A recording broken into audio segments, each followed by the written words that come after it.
دوستو آج کا انگلش ورڈ ہے sex less.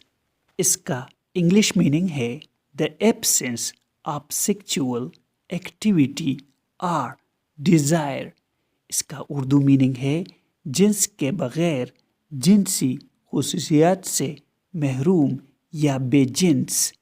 For example some plants reproduce in a sexless manner without the need for male or female parts. اس کا پورا مطلب ہے کچھ پودے غیر جنس زدہ طریقے سے تولید کرتے ہیں بغیر کسی نر یا مادہ حصے کی ضرورت کے.